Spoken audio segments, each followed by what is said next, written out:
Las cooperativas tienen que ver con la cooperación. Por ejemplo, los asociados, dentro del aporte que se hace a la cooperativa, hay un rubro que tiene que ver con solidaridad. Entonces, allí, en determinados casos, los asociados van a tener beneficios de auxilio funerario, de auxilio educativo, de auxilios distintos que precisamente se saca de ese fondo de solidaridad. Y Stuart Mill, yo ahora recuerdo hace 55 años cuando terminé el bachillerato, el profesor de filosofía nos hablaba del silogismo y decía que John Stuart Mill planteaba el silogismo como una tautología, como una repetición innecesaria. Y de pronto tenía razón. John Stuart Mill fue un filósofo que intentó convertir la ética y la moral en una ciencia positiva. Y la filosofía de él consistía en el utilitarismo concebido como defender el bien del mal. Siempre ha existido el bien y siempre ha existido el mal. Esa fue la pretensión. Y para recordarles a ustedes del bachillerato sobre un ejemplo de silogismo, por decir algo, podemos afirmar lo siguiente: todos los asociados de Cobb San Simón son inteligentes. Pedro es un asociado, luego Pedro es inteligente.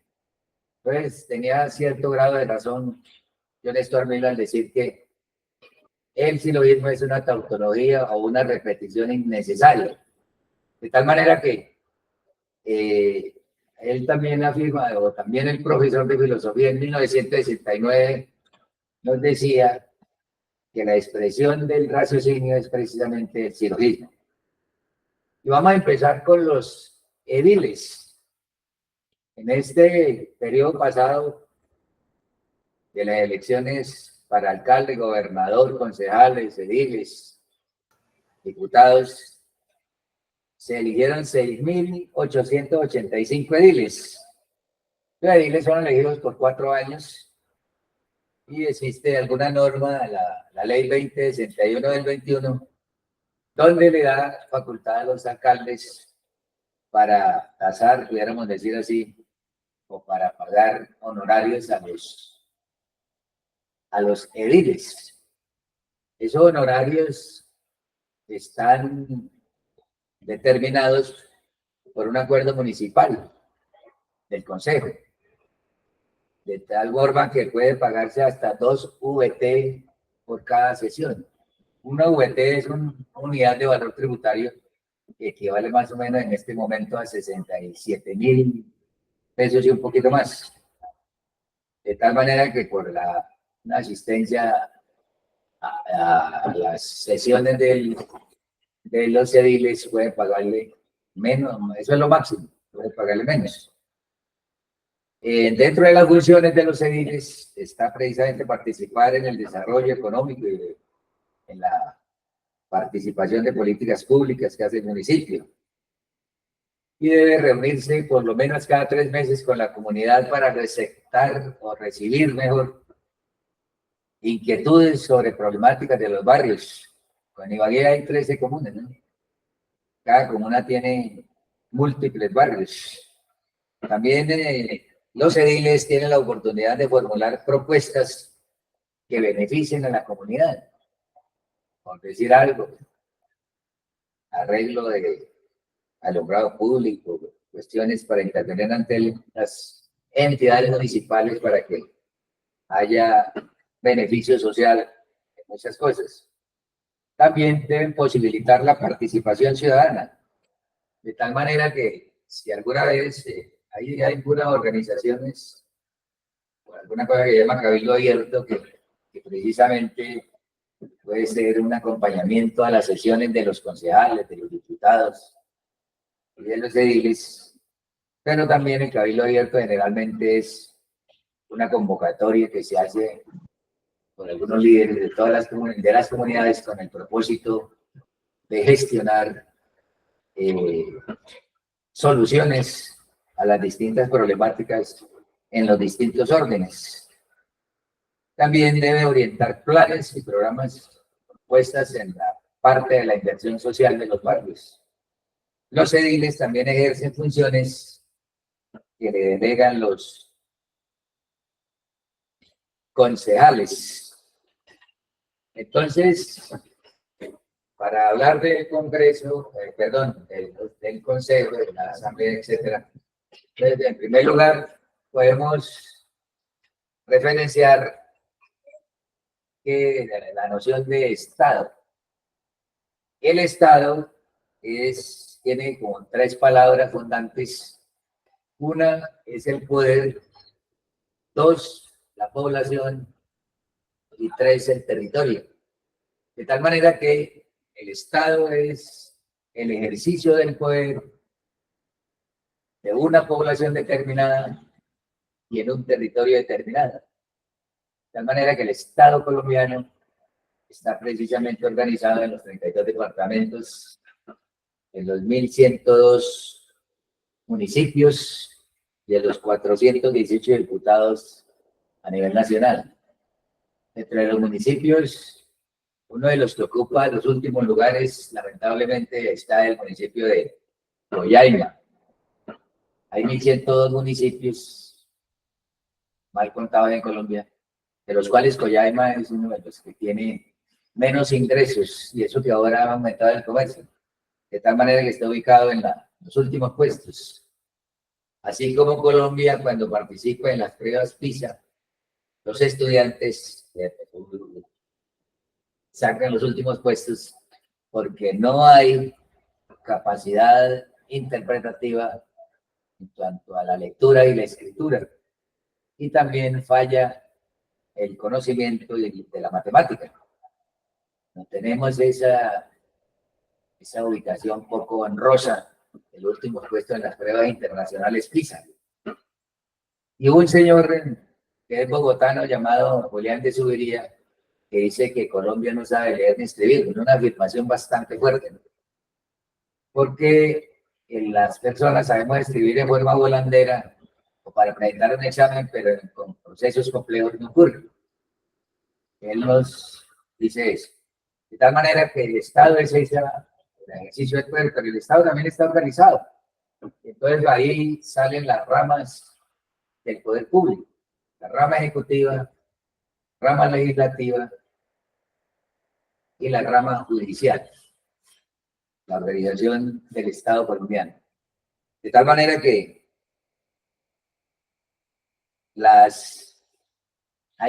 yo recuerdo, en el 50 y pico, no sé el año, y fue en el 59, 58, el profesor de primaria, pues, en esa ocasión decía que el poder legislativo era el Consejo, la Asamblea y el Congreso.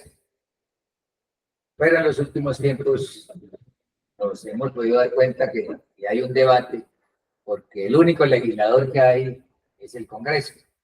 De tal manera que los acuerdos y las ordenanzas, los acuerdos de los consejos y las ordenanzas de las asambleas son consideradas actos administrativos, porque allí no hay legislación, allí no elaboran leyes, como sí lo hace el Congreso. Pero es un debate que hay en torno a eso. A mí me enseñaron que el Consejo y la Asamblea y el Congreso eran el poder legislativo. Después me di cuenta que no. También me enseñaron que gramática era el arte de hablar y leer correctamente, hablar y escribir correctamente, escribir y leer correctamente un idioma. No tenían la culpa los profesores en esa época, porque incluso en ese momento que yo estudié primaria, había profesores con quinto de primaria desarrollando el trabajo. Y después me di cuenta que gramática cubre 4 procesos lingüísticos. Es el hablar, el escuchar, el leer y el escribir. Y que se debe hacer correctamente según las normas, según la gramática. Por eso, según la RAE, la Real Academia Española, en este momento, no podríamos decir, según la gramática, colombianos y colombianas, sino colombianos. No podríamos decir mujeres y hombres, sino, o mejor, compañeras y compañeros y no compañeros, No podríamos decir, según la gramática, la presidenta, no la presidente. No podríamos decir algo que se oye muy mal, se escucha muy mal, la jueza, sino la juez. La jueza es cacofónico, es un mal sonido, ¿no es cierto? La juez. Entonces, con esas premisas, arrancamos. De todas maneras, alguien dijo que la ciencia es el saber hacia el no saber con la apariencia de saber. En buen tolimense quiere decir que en la medida que más estudiamos, nos damos cuenta que no sabemos nada, porque el conocimiento es inconmensurable, es infinito, es inabarcable. Entonces arranquemos con las funciones del consejo. El consejo es el órgano corporativo del municipio. Y hay municipios de las capitales que son los de primera categoría, segunda categoría y hasta la sexta categoría. Cuando yo era joven, los concejales trabajaban ad honorem, es decir, sin cobrar. No les daban ni lo del transporte. Hoy por hoy ya les pagan honorarios, es decir, una cantidad de plata por cada sesión y tienen seguridad social. Antes no había nada de eso. Los concejales son un cuerpo importante dentro del municipio. Otra de las cosas que está planteándose, no sé si ya se hizo efectivo, es que los municipios de quinta, sexta categoría les pagan muy poquito y entonces van a hacerlo con base en los honorarios de los de cuarta categoría. Por ejemplo, por decir algo, Alpujarra o Dolores podría ser de sexta categoría, entonces los ubicarían en uno de cuarta categoría. Una de las funciones del Consejo es autorizar al alcalde para la celebración de contratos grandes, ¿no? Y también autorizar funciones al alcalde pro tempore. Es que todavía, a pesar de que el latín pues, se considera una lengua muerta, todavía en la administración y en la parte de la justicia se utilizan expresiones latinas. Todavía, por ejemplo, Renato Descartes, pienso luego existo, entonces en latín dicen cogito ergo sum. Los juristas dicen, este señor está sub judice, es decir, que ya tiene resolución judicial. Y pro tempore quiere decir por un tiempo. Entonces, el Consejo puede dar facultades extraordinarias al alcalde, lo mismo que puede ser la Asamblea con el gobernador y lo mismo que puede ser el Congreso con el presidente. Cuando lleguemos al presidente hablaremos de eso. Entonces pueden conceder facultades pro tempore o por un tiempo, un mes, 2 veces, para cualquier reforma de la planta personal, por decir algo. Los concejales también deben propender por defender el patrimonio ecológico y cultural del municipio. Richard Foucault alguna vez dice que la cultura son la forma de pensar, de sentir y de actuar. O sea, para Richard Foucault esa es la cultura. Y el patrimonio ambiental, yo le diría que ambiental que es más amplio, porque el ambiente es una construcción social o una destrucción social, depende de la situación. Determinar también funciones y prestaciones de los servicios que ofrece el municipio, las oficinas que tiene allí los servicios. Y también reglamentar el uso del suelo. Algunos alcaldes en aras de tener receptividad popular han urbanizado lo rural, o lo contrario, o ruralizan lo urbano para ciertos beneficios que tienen allí. Hay una norma nacional que es, recuerdo bien la ley C88 que tiene que ver con el POT, Plan de Ordenamiento Territorial, que determina el uso del suelo, pero en los municipios que tienen menos de 30.000 habitantes, no se llama POT, se llama EOT, Esquema de Ordenamiento Territorial. También dice que aquí dictan normas de presupuesto, porque es el Congreso el que determina eso, pero puede, por un acuerdo, por decir algo, inventarse la estampilla Procultura del municipio. Eso sí lo puede hacer tanto la Asamblea como el como el Consejo Municipal. También el Consejo expide el presupuesto anual que presenta a consideración de ellos el alcalde. Y también determina la estructura de la administración municipal, aparte de los secretarios y toda la función administrativa. Por otro lado, en los municipios donde hay contralorías, pues eligen al contralor, por ejemplo, en el caso de las capitales. También enuncian las funciones y escalas de remuneración de los empleados del municipio. Y por el otro lado eligen al personero municipal que tiene que ver con la representación del Ministerio Público. De tal manera que, por ejemplo, Pedro Pérez quiere dirigirle un derecho de petición a Gustavo Petro, o a la ministra de Educación, o a la gobernadora del Tolima, o a un alcalde. En el eventual caso que esa persona no sepa cómo se hace el derecho de petición o cómo se hace una tutela, entonces el ciudadano debe acudir a la personería para que le colabore. En las capitales al defensor del pueblo. El personero municipal, como es representante del Ministerio Público y el representante de la comunidad, le puede colaborar en esa parte. Y también el personero municipal puede ser el que recibe quejas de, por decir algo, de mal comportamiento de los empleados municipales y toda esta situación. La elección de personero en los últimos años se ha convertido en un foco de corrupción inmenso. Elegir el contralor sí es, pero esto para los capitales.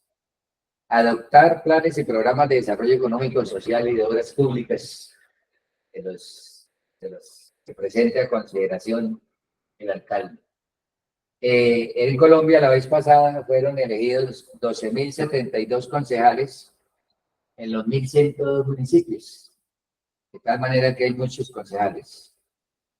Eso en cuanto a los consejos.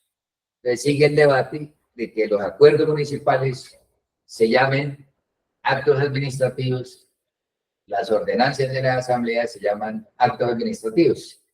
Vamos con las funciones de la asamblea, que goza de autonomía y presupuesto propio. Son elegidos por 4 años, aprueba y regula las acciones y las propuestas presentadas por el gobernador. En este momento la asamblea reposa precisamente el plan de desarrollo departamental que está, ¿cómo se llama? Es el receptor de todas las necesidades y problemáticas del departamento en todos los órdenes. Otra de las funciones de la asamblea es aprobar el presupuesto departamental. Naturalmente, la gobernadora presenta el presupuesto o el gobernador y allí ellos hacen los traslados y las cosas necesarias. Ejercer el control político, de tal manera que un diputado o un grupo de diputados pueden llamar a debate, a control político, a los secretarios. En el Tolima puede ser al jefe del ICODIS, al director de la beneficencia, etcétera. Secretarios los pueden llamar allí a rendir cuentas de su función pública. Y es una función inherente a los diputados. Otra de las funciones es elegir el contralor departamental. El contralor departamental que tiene que ver con la supervisión y el control de rentas de todas las entradas del departamento a las distintas oficinas. Crear políticas públicas, todos los sectores económicos y sociales de los municipios, como es el turismo, el transporte, el ambiente, la estructura y las vías, entre otras. La vez pasada hablaban de muchas obras de placa huellas en las vías terciarias del departamento, en los campos, en las veredas. De tal manera que La otra es establecer la base tributaria y contribuciones necesarias para garantizar el correcto funcionamiento del departamento. También puedan asumir estas cosas de estampillas, pero tal cosa, pero tal y tal cosa. Crear y suprimir municipios. Cuando estaba joven también yo escuché un debate fuerte con la creación del municipio de Saldaña. En ese tiempo el gestor era el diputado Marco T. Paella, que hace unos 3 o 4 años murió, un año por ahí. Entonces el municipio, los diputados asimismo pueden segregar tierras y agregar nuevos terrenos en un municipio. Administra los recursos del departamento, incluye distintas dependencias departamentales. Puede crear establecimientos públicos o autorizar empresas de economía mixta, es decir, dinero particular y dinero oficial. La asamblea también puede decidir si se vende o se enajena una empresa del departamento. Entonces, vea que es importante mirar. Por el otro lado, miremos entonces la organización del Estado, para que no se le olvide. La organización del Estado, o mejor, el concepto de Estado es el ejercicio del poder ante una población determinada y en un territorio determinado, que se llama Colombia. 32 departamentos, 1.102 municipios que existen. Y empezamos por la presidencia. La presidencia, naturalmente, hace parte de la rama ejecutiva. Pero la rama ejecutiva arranca con la presidencia, sigue con los ministerios, sigue con la superintendencia. Sí, hay más grandecito de Eisenhower. Las superintendencias, bueno, la de servicios públicos, la superintendencia de salud, etcétera. Los departamentos, el DNP, el Departamento Nacional de Planeación, todo eso hace parte del Ejecutivo, luego siguen los gobernadores con sus secretarios y luego siguen los alcaldes. Ese es el poder ejecutivo. La presidencia la representa el encargado de, o mejor, la rama ejecutiva del gobierno es el encargado de gestionar políticas públicas y administrativas de la nación. La nación, la palabra abundante de la nación es población. Por eso yo no estaba de acuerdo con un lema de algún presidente que decía construyendo el país. Todos los beneficios y todas las normas que vayan a ayudar a la población es construir nación. El país tiene como georreferenciación los límites geográficos. Ese es el país con la cultura, con todo lo que tiene por dentro. Con la cultura, con el control, con todas las cosas. La república es res pública, res cosa pública, los bienes de la pública, en que entre otras cosas de la república se construyó. Platón habló de la república en una obra filosófica, pero la palabra república se institucionalizó después de la Revolución Francesa. Res pública, de tal manera que incluso es una palabra honorífica y se habla de presidente de la república, es el representante de la cosa pública de la nación. Y la república es eso. Y la patria es el afecto, la parte sentimental, pudiéramos decir, hablamos de patria chica y hablamos de la patria colombiana. De tal forma que existe alguna diferenciación. Construyendo nación, cuando los beneficiarios son la población, entonces se debe construir nación. Y el presidente es el jefe de gobierno, la suprema autoridad administrativa y el comandante de las Fuerzas Armadas. Tiene 3 funciones capitales ahí el presidente. De tal manera que algunos han dicho que es una dictadura civil, pero resulta que pueden tener razón en cierta forma, pero si no, si el Congreso es adverso, es supremamente difícil gobernar un país. Debe haber una, ¿cómo se llama? Una concomitancia, una armonía en las relaciones de poder ahí, a pesar de que existe pues la separación de poderes, debe haber comprensión en ese sentido. La rama ejecutiva categoriza tres funciones: la política, la administrativa y la reglamentaria, de tal manera que el presidente ejerce la función política nombrando ministros y aprobando tratados especiales. No todos los puede aprobar el presidente porque los tratados con otras naciones tienen que tener el visto bueno y la aprobación del Congreso, en este caso el Senado. Y tiene una función administrativa porque gestiona e interviene ante los ministerios, ante las gobernaciones, para asegurar el correcto funcionamiento. Y tiene una implementación, pudiéramos decir, una actuación reglamentaria con la expedición de decretos. Las normas, entonces está hablando de la jerarquía. La primera es la norma de normas, que es la Constitución. Luego siguen las leyes, luego los decretos y luego las resoluciones. Una jerarquía normativa. De tal manera que el Estado está sujeto a normas. A normas. Por el otro lado, en la rama legislativa, tiene que ver con formular leyes, hacer leyes, legislar.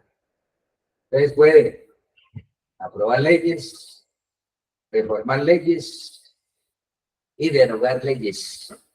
Esa es la función del Congreso.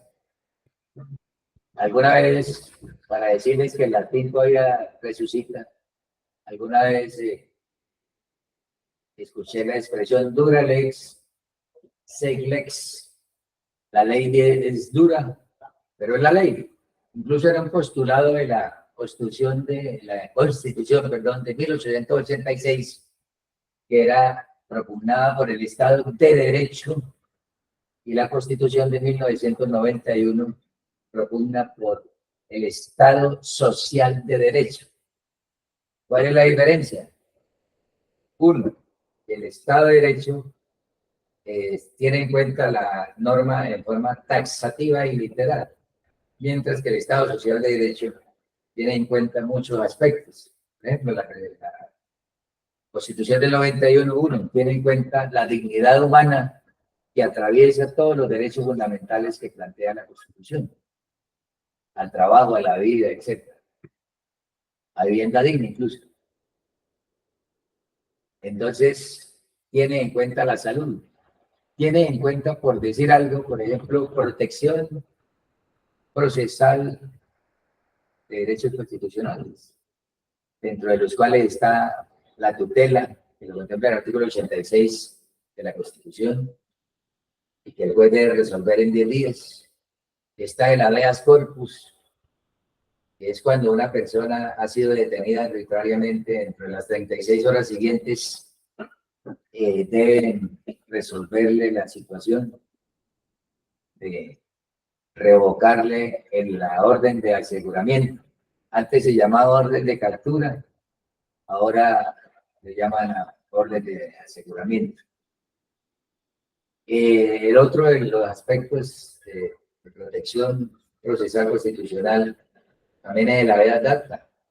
Cuando una persona ha sido reportada porque no ha podido pagar de deudas, entonces le suspenden cualquier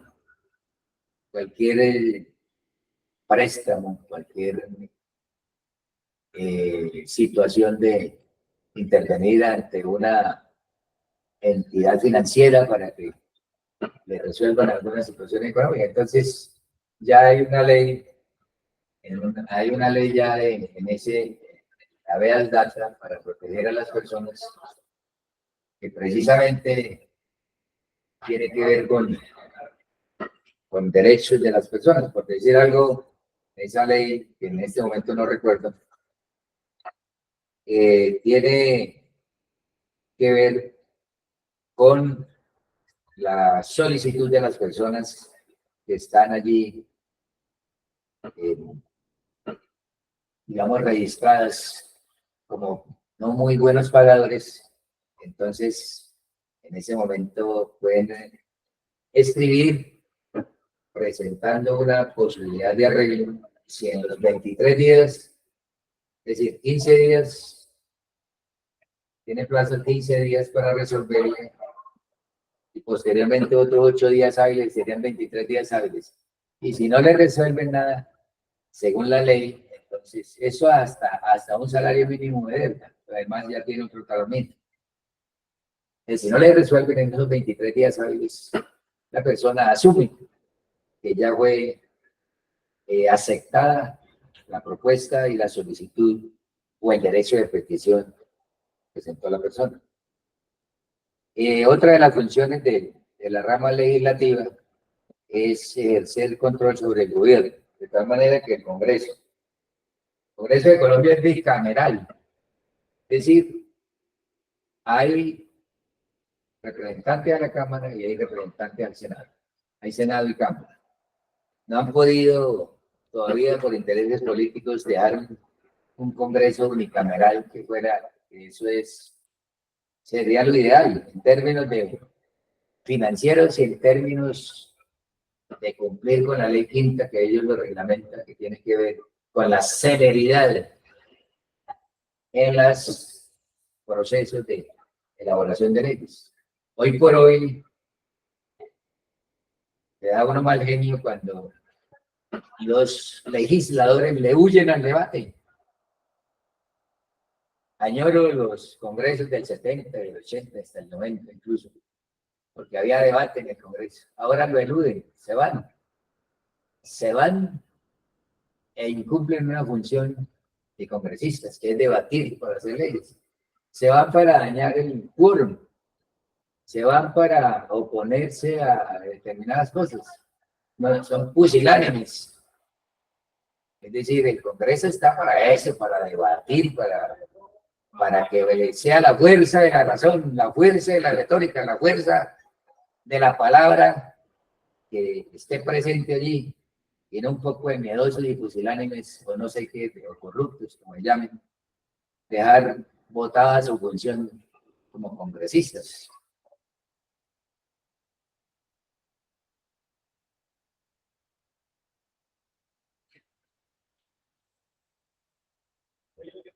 Entonces, el legislativo, o sea, el Congreso, que es bicameral, hay algunas funciones específicas para Senado y Cámara, pero de todas maneras es importante que hay muchas actuaciones comunes, tanto de la Cámara como del Senado. Por decir algo, hay una específica, es que es el Senado el que nombra el Contralor y el Procurador General de la Nación, mientras que la Cámara nombra al Defensor del Pueblo. Pero en sí se requiere presencia tanto de la Cámara como del Senado para la exposición de la ley. Por ejemplo, si por decir algo, si el Congreso, si en el Congreso se presenta un acto legislativo es una modificación a la Constitución. Un acto legislativo entonces tiene 4 debates en plenaria y 4 debates en comisión. Son 8 debates para reformar la Constitución. Y entre esas plenarias, pues naturalmente tiene que estar tanto la Cámara como el Senado. Y ahora ya miramos a ver cómo debe haber plenarias junto a la Cámara y el Senado. Entonces, los representantes o los honorables senadores y representantes son elegidos por voto popular y este Congreso tiene autonomía financiera y administrativa. Ahí el secretario del Congreso lleva como 30 años ahí.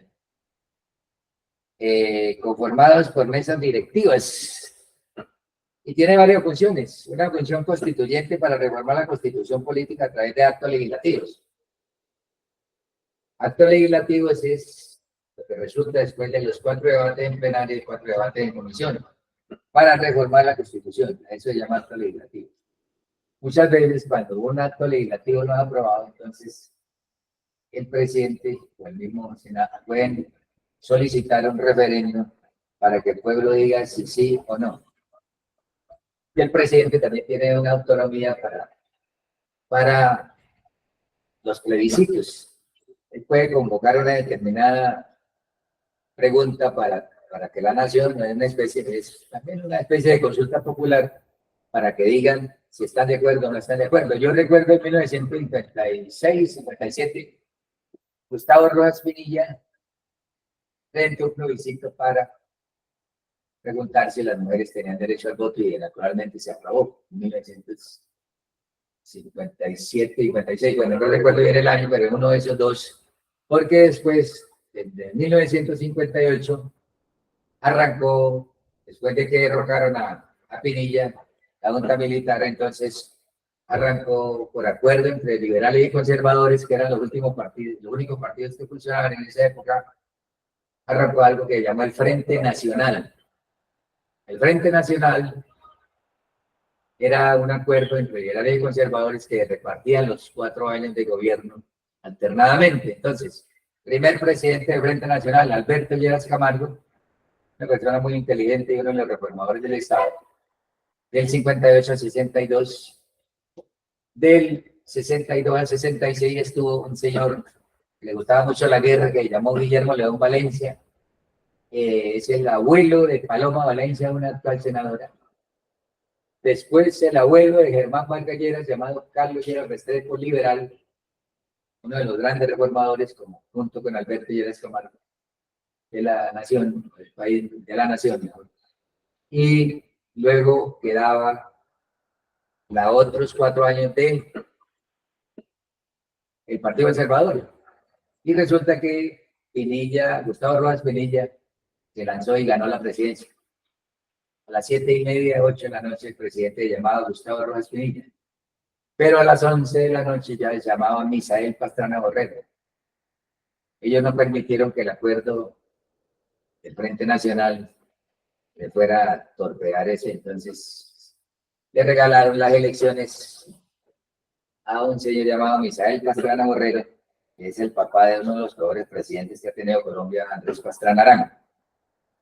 Bueno, y de ahí nació lo que ustedes ya saben el 19 de abril después.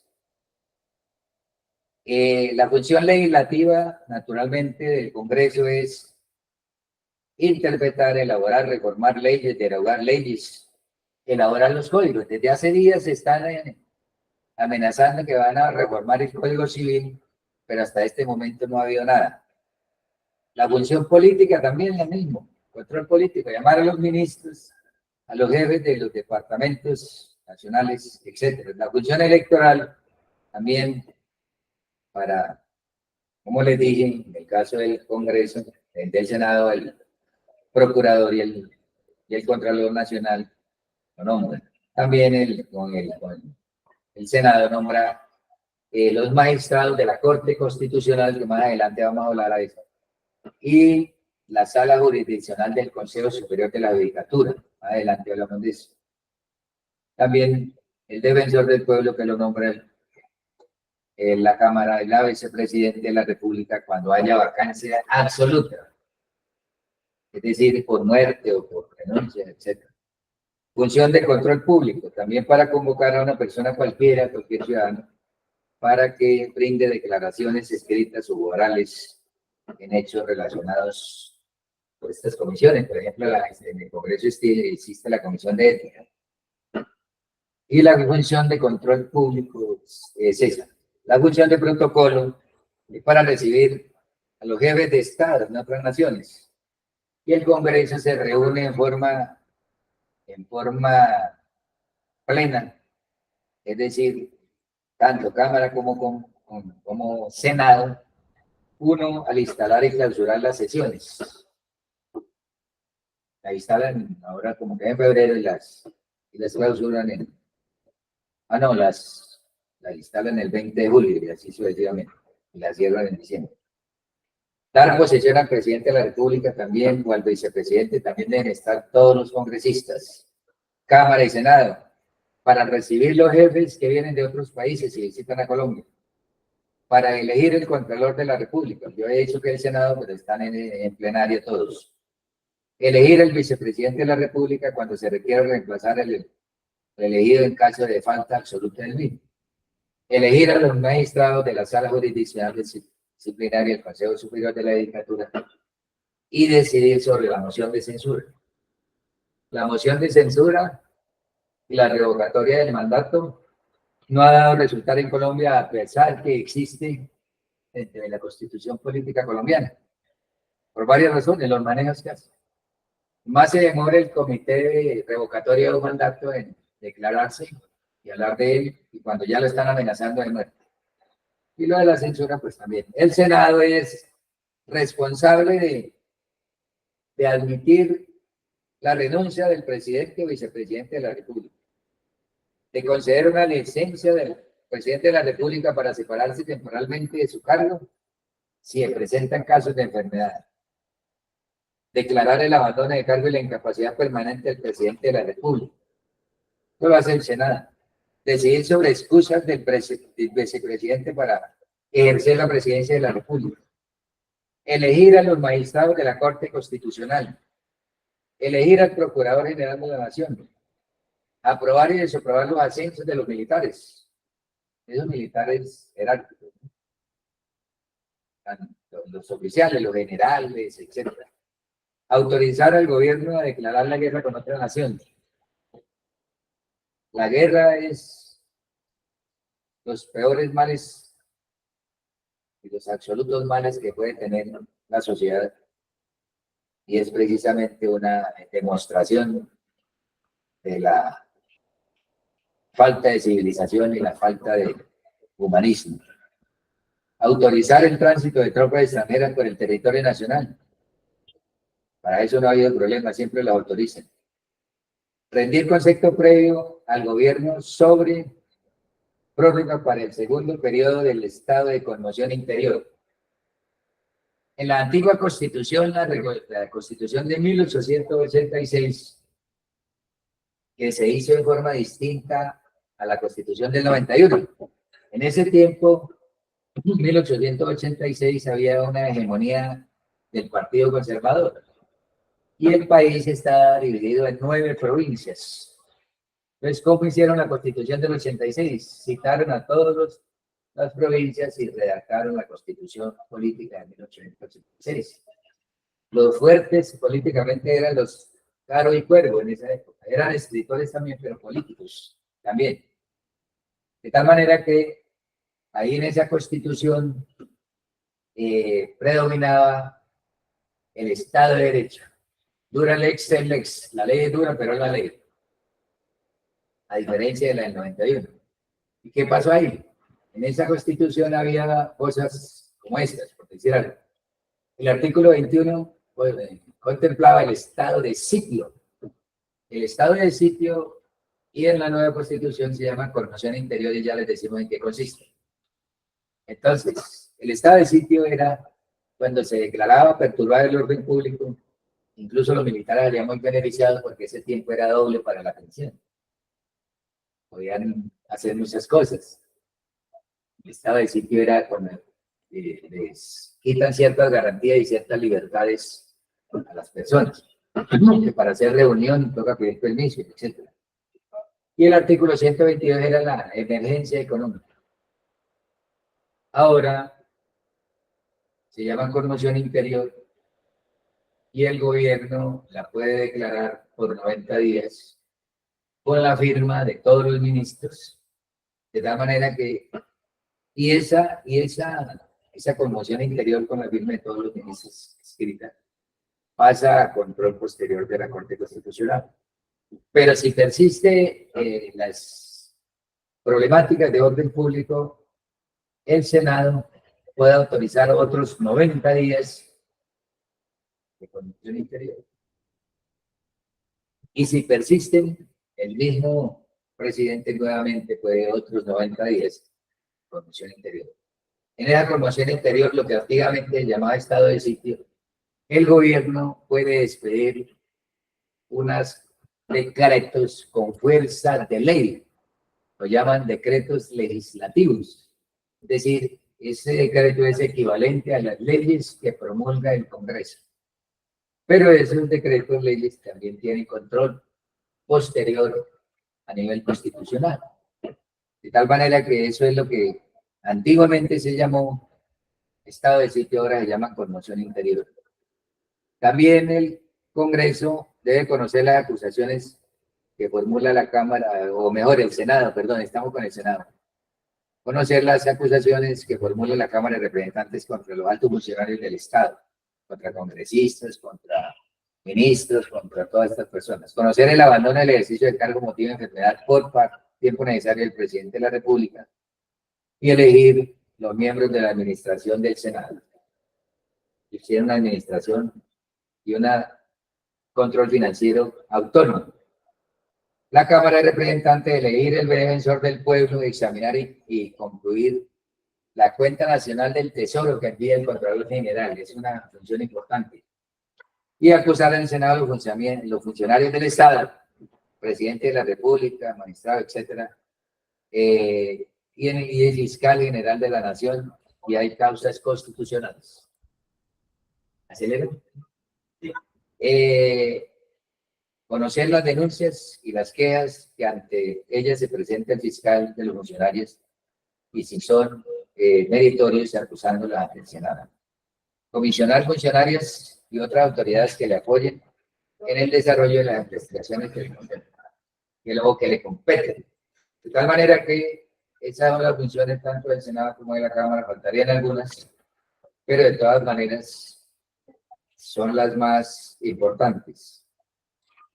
Por otro lado, hablemos de ya la parte de la rama judicial. La rama judicial, entonces, vamos a hablar de los organismos de última instancia, que son la Corte Suprema de Justicia en la última instancia penal, el Consejo de Estado en la última instancia administrativa, la Corte Constitucional en la última instancia constitucional, el Consejo Superior de la Judicatura, pues tiene que ver con la administración de justicia, y ellos resuelven no solamente el presupuesto de la administración de justicia, sino también sanciona a los abogados que de pronto se convierten en cigüeñales, es decir, en torcidos. Y también las jurisdicciones especiales. En este caso está la JEP, está la Jurisdicción Especial Indígena, incluso la Justicia Penal Militar. Y de paso, la otra que es una controversia a nivel nacional, un desatino del presidente en torno al fiscal político que había en el otro periodo, que él dependía del presidente. No, la Fiscalía es un organismo autónomo que funciona desde 1992. Tiene muchos empleados, mucha plata para funcionar. De tal manera que no depende del presidente.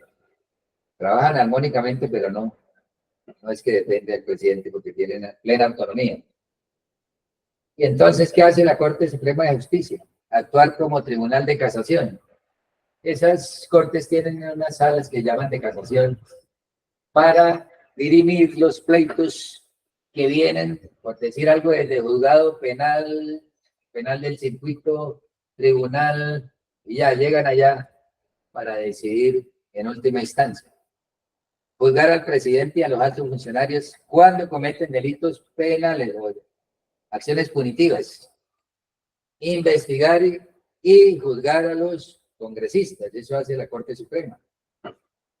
Juzgar por hechos punibles que se le imputen previa acusación de la Fiscalía a ministros, es decir, la Fiscalía hace la investigación y traslada la imputación de estos personajes a la Corte Suprema de Justicia, ministro, procurador, defensor del pueblo, y los agentes del Ministerio Público ante la Corte, ante el Consejo de Estado y también los directores departamentales administrativos, controlador general, embajadores, jefes de la misión diplomática, gobernadores, magistrados, y tribunales y los generales y almirantes de la fuerza pública. Todo eso penalmente lo resuelve en última instancia la Corte Suprema de Justicia.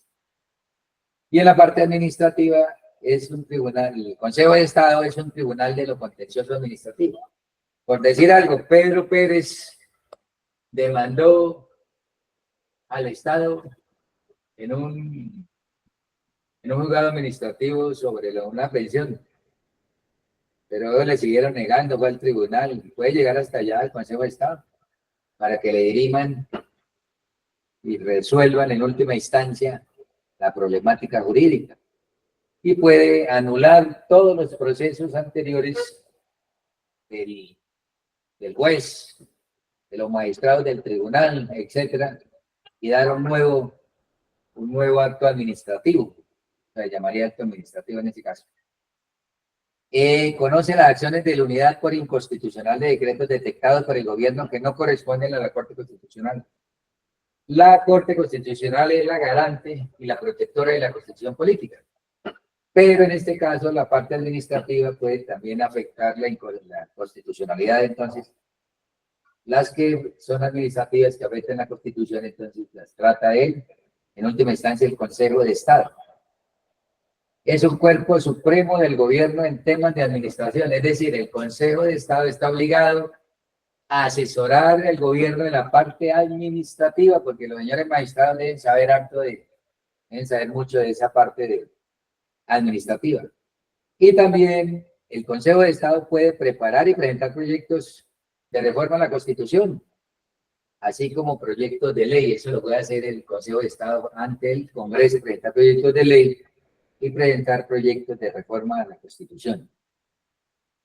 Desde un datico, desde 1991 al año 2016, en Colombia ha habido 41 actos administrativos, es decir, 41 reformas a la Constitución política. Una cantidad ya de remiendos. Incluso lo hicieron para reelegir a un presidente. Reformaron la Constitución. Por eso, los empleados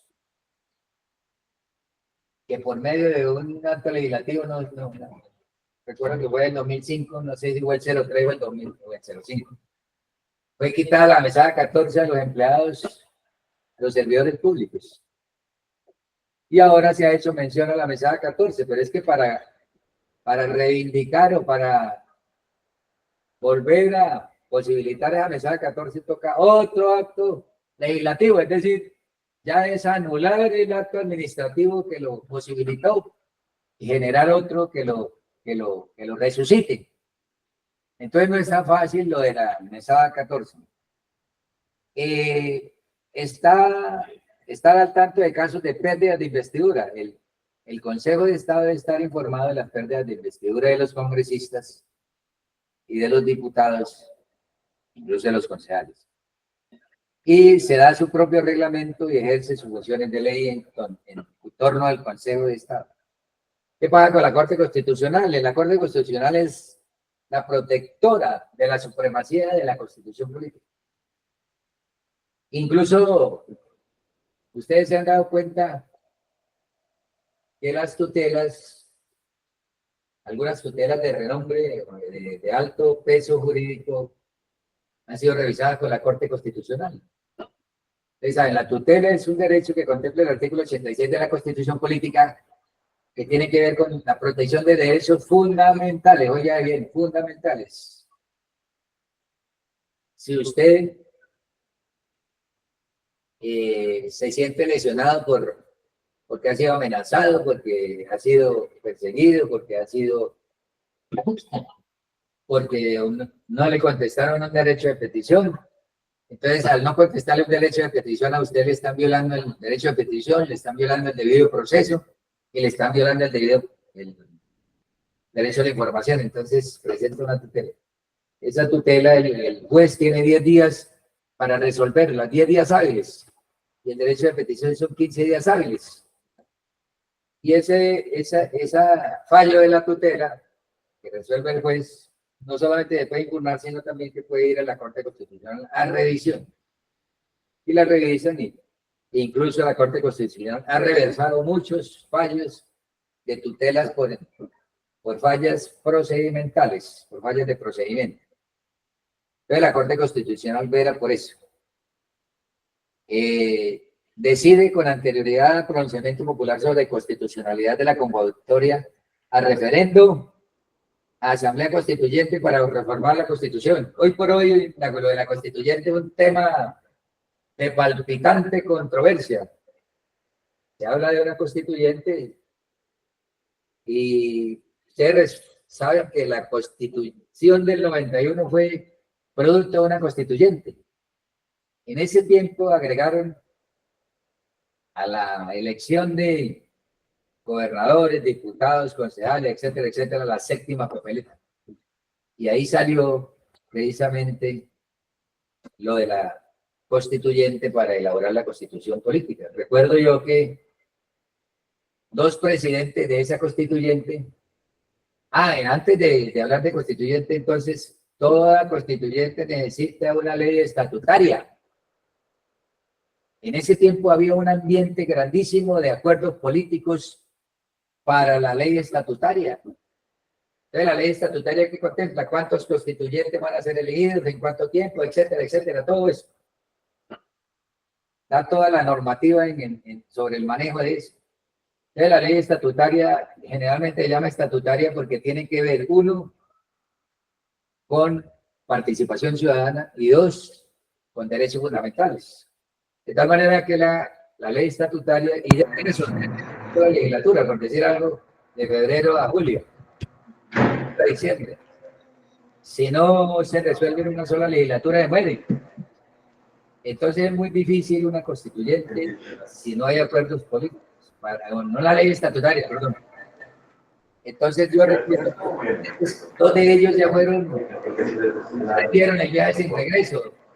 Este señor Serpa, Horacio Serpa, y uno que fue muerto, uno de los mejores pedagogos de Colombia, que fue Álvaro Gómez Hurtado, muerto por las balas y solo vive Antonio Navarro. Se dotaron la presidencia de la constituyente y armaron la constitución.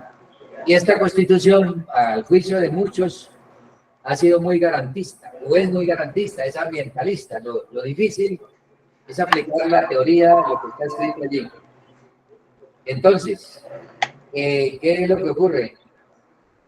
La Corte Constitucional debe tener un pronunciamiento previo de constitucionalidad para los referendos, para la Asamblea Constituyente, es decir, allá debe reposar la ley estatutaria y para reformar la Constitución.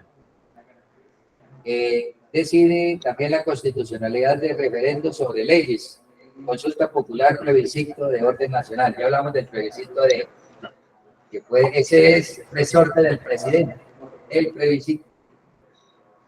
Y decide sobre demandas de constitucionalidad que presenten los ciudadanos sobre las leyes. Cualquier ciudadano colombiano, por intermedio de un abogado, puede presentar demanda a la Corte Constitucional cuando considera que una ley o un acto administrativo, lo que sea, porque los actos administrativos también se pueden caer, decretos y resoluciones, por una o falsa motivación, por violar la Constitución, por haber, ¿cómo se llama eso? Cuando hay un uso de, etcétera. También la Corte Constitucional revisa, de acuerdo a la ley, las decisiones judiciales relacionadas con la acción de tutela. Ya les había dicho de los derechos constitucionales. De tal manera que la Corte Constitucional tiene una función importante. Ha sido las Cortes, en los últimos tiempos, no sé ahora, pero en los últimos 15, 20 años, ha sido una entidad muy respetable a nivel internacional, la Corte Constitucional, en comparación de todas las demás cortes.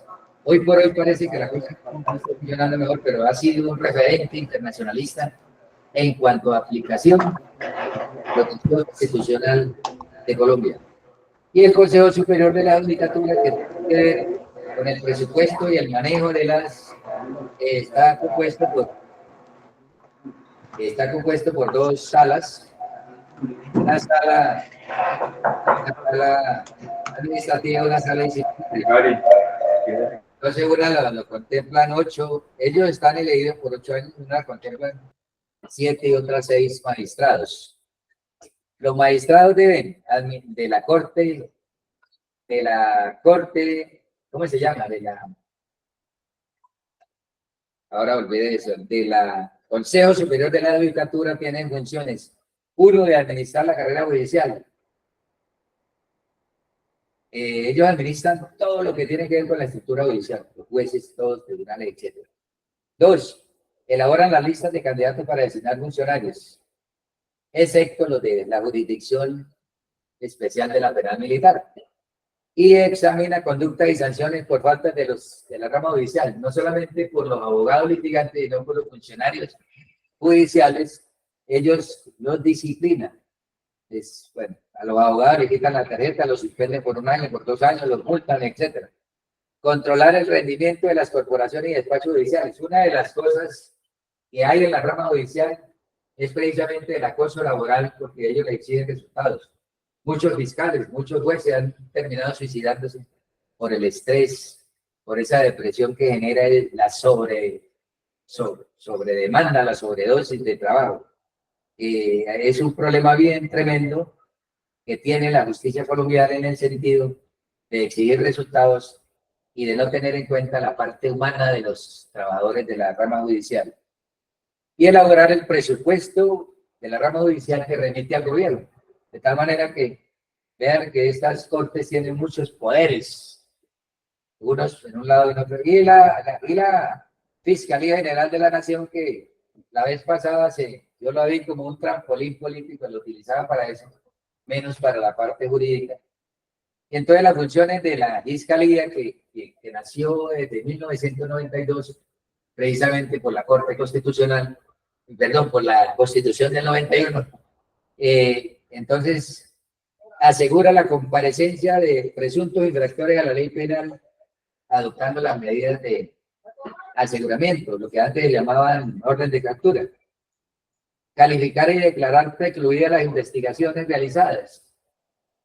Hay 2 cosas en la justicia colombiana, que lamentablemente ya es permeada por la corrupción, y 2, que el mejor abogado que tiene la justicia colombiana es el vencimiento de términos, pero eso es ya por prevaricación de la gente, por prevaricato.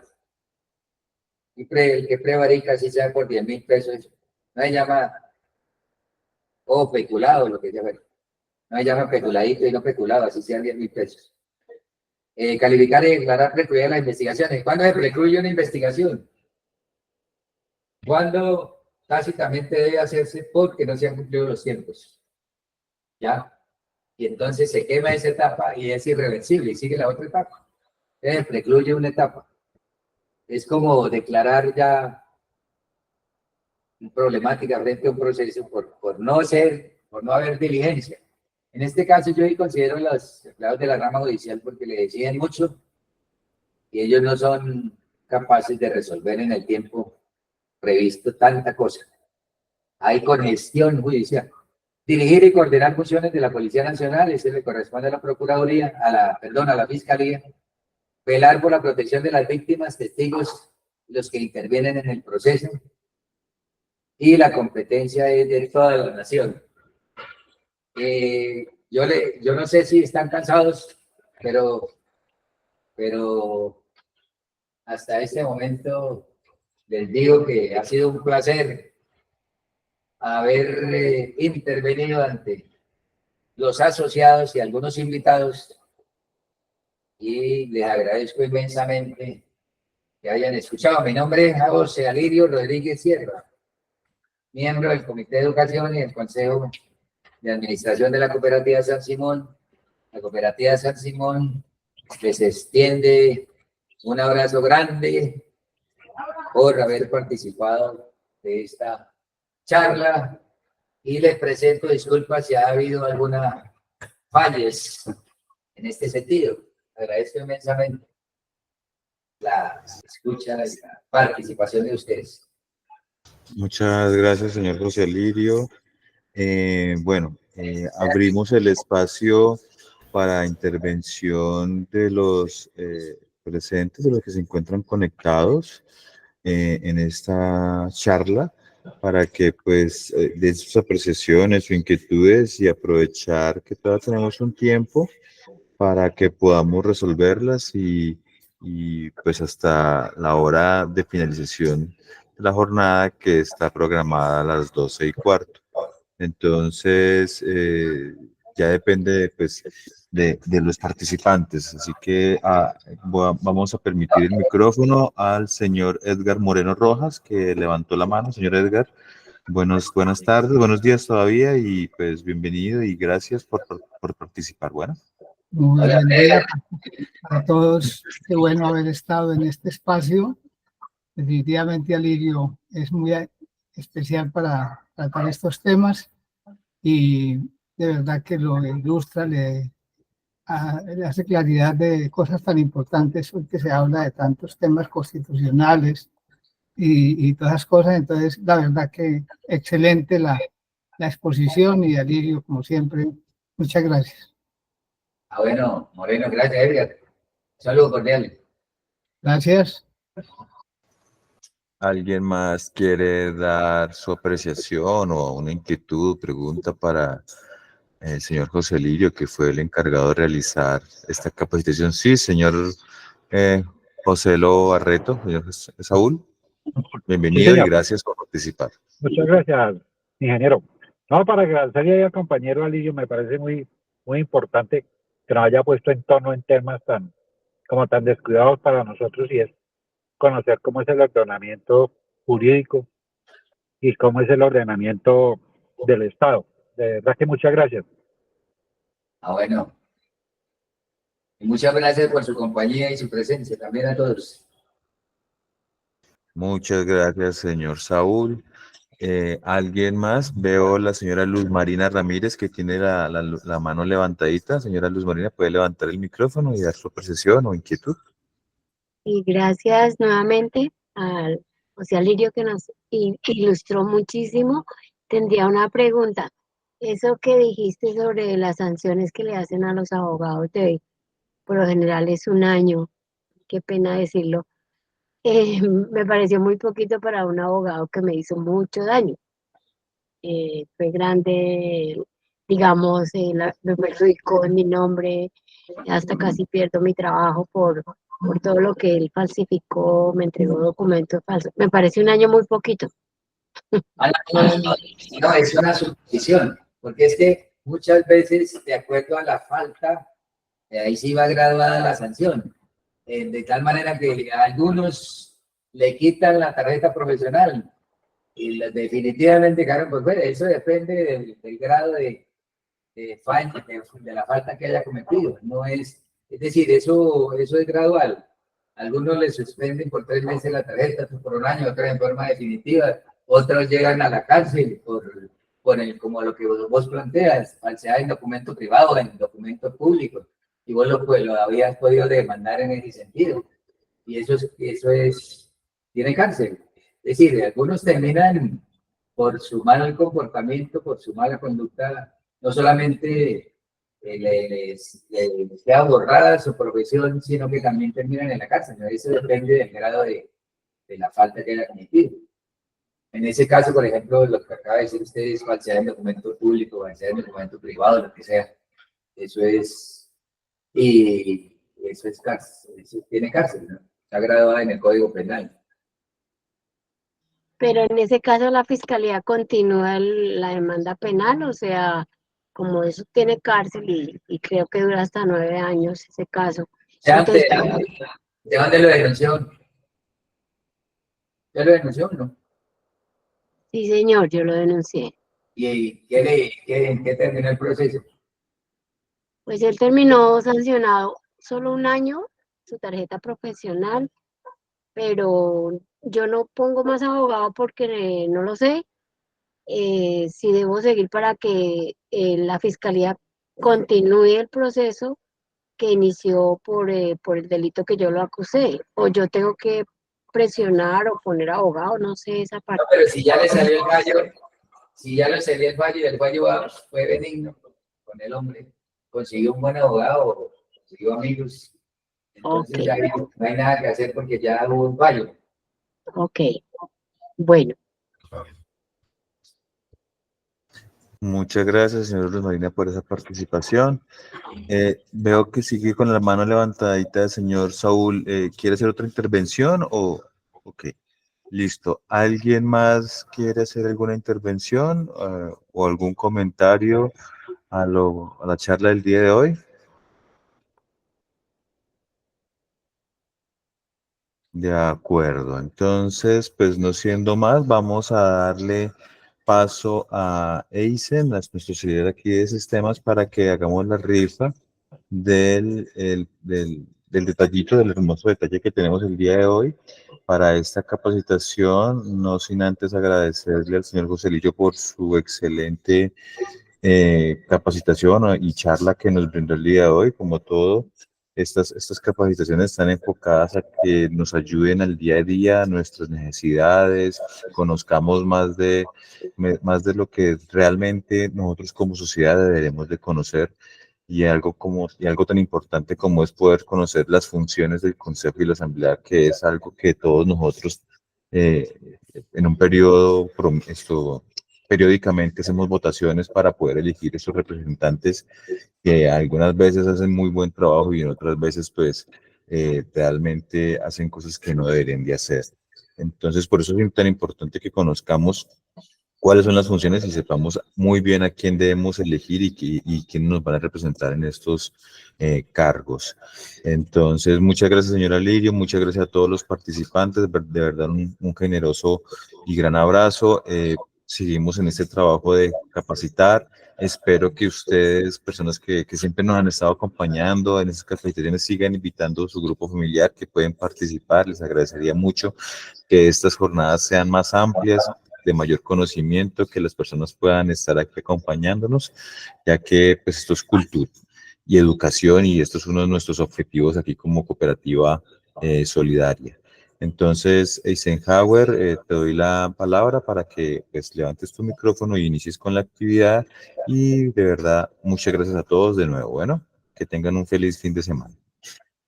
Para la señora Luz, para la señora Luz Marina, Sí. que me Hola, surgió. buenos días, espero estén bien y haya Espérate, sido Eisen. de Eisen, dame un segundo que... satisfactoria la Eisen, capacitación para ustedes. ¿Me escuchan? Eisen, dame un segundo que está hablando el señor Olirio. Ya continúas. Que la señora Luz Marina, que me diga, ¿ella tiene el fallo de quién? ¿De un juzgado o de quién? el fallo es del Consejo Superior de la Judicatura. Sí, sí. Y la demanda la puse en la Fiscalía también. O sea, eso ayudó a que la Fiscalía pues siguiera ya con más argumentos el proceso penal contra él.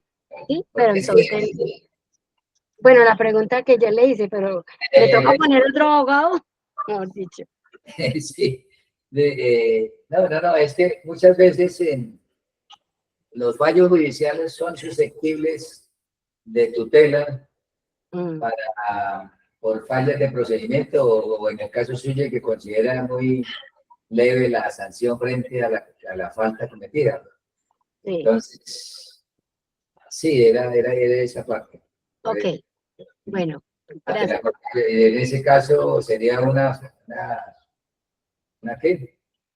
Una tutela ya ante la Corte Constitucional, pero habría que, eso necesita un estudio bien duro para hacer una cuestión bien planteada, porque para poder reversar ese juicio, ese fallo es fuerte.